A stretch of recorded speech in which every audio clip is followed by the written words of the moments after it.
வணக்கம். செல்வி அம்மாவின் கைவண்ணத்தில் இன்றைக்கி பருப்பே இல்லாத சாம்பார் வைப்பது எப்படி, வாங்க வீடியோக்குள்ளே போய் பார்க்கலாம். குழம்புக்கு தேவையான பொருட்கள் எடுத்து வச்சுருக்கிறேன். 3 தக்காளி, ஒரு மீடியம் சைஸ் உருளைக்கிழங்கு, 3 பீன்ஸு, ஒரு துண்டு இஞ்சி, ஒரு கொத்து கருவேப்பிலை, ஒரு துளியூண்டு இந்த கொத்தமல்லி தழை தண்டு, ஒரு கேரட்டு, 4-5 பல் பூண்டு, 5-6 சின்ன வெங்காயம், அது கூட ஒரு 3 கத்திரிக்காயை பொடியாக நறுக்கி வச்சுருக்கிறேன்.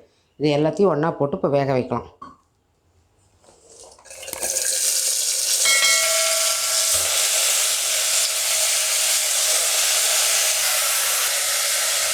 குழம்புக்கு தேவையான உப்பு போட்டுக்கலாம். மஞ்சத்தூள்,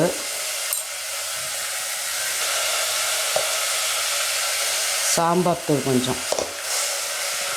கொஞ்சமாக மிளகுத்தூள், தேவையான அளவு தண்ணி ஊற்றி குக்கர் மூடி போட்டு வச்சிடலாம். ஒரு 4-5 சவுண்டு வரும். குக்கர் மூடி போட்டாச்சு, வெயிட் போட்டுடலாம். பாருங்க, 5-6 சவுண்டு விட்டோன்னையுமே நல்லா வெந்து போச்சு. இதை நல்லா மசிச்சு எடுத்துக்கிட்டு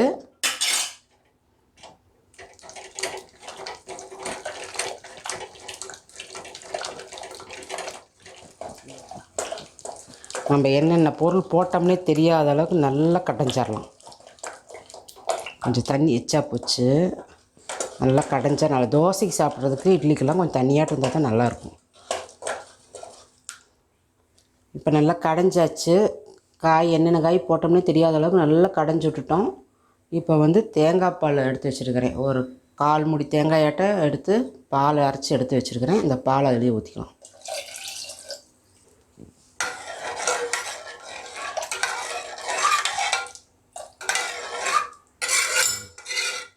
கொதிக்கிட்டோம்.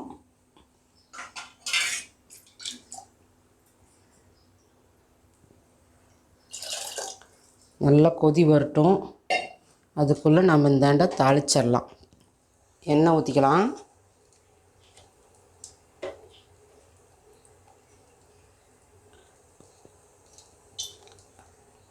தாளிக்கிறதுக்கு 2 வரமிளகா, ஒரு பெரிய வெங்காயம் பொடியாக நறுக்கி வச்சுக்கிறேன், ஒரு கொத்து கருவேப்பிலை, கொஞ்சமாக மல்லித்தழை.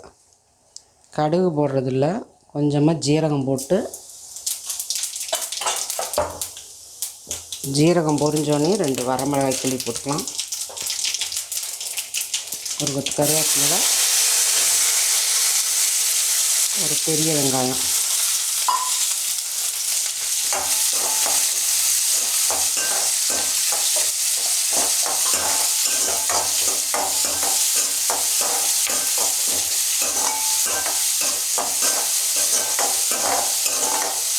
வெங்காயம் வணங்கினது போதும். அடுப்பு ஆஃப் பண்ணிவிட்டு வணக்கின வெங்காயத்தை அதில் கொட்டிடலாம்.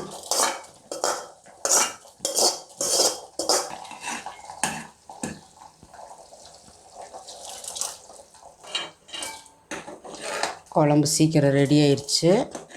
இப்போ அடுப்பு ஆஃப் பண்ணிடலாம். பொடியை நறுக்கி வச்ச கொத்தமல்லி தலையை அதில் தூவிக்கலாம்.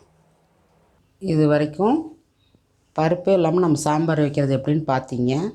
எல்லா காய்களையும் போட்டு சூப்பராக இருக்கும். பருப்பு இட்லி சாம்பார் வைப்போம், பொங்கலுக்கு இட்லிக்கு சாம்பார் வைக்கிற மாதிரி நல்லா டேஸ்ட்டாக இருக்கும். நீங்களும் உங்கள் வீட்டில் செஞ்சு பார்த்துட்டு கமெண்ட் பண்ணுங்கள், ஷேர் பண்ணுங்கள், பிடிச்சிருந்தால் லைக் பண்ணுங்கள், மறக்காமல் சப்ஸ்கிரைப் பண்ணிடுங்க. பக்கத்துலேயே பெல் ஐக்கான் பட்டனை கிளிக் பண்ணுங்கள். செல்வி அம்மாவின் கைவண்ணத்தில் இது ஒரு தனி சுவை.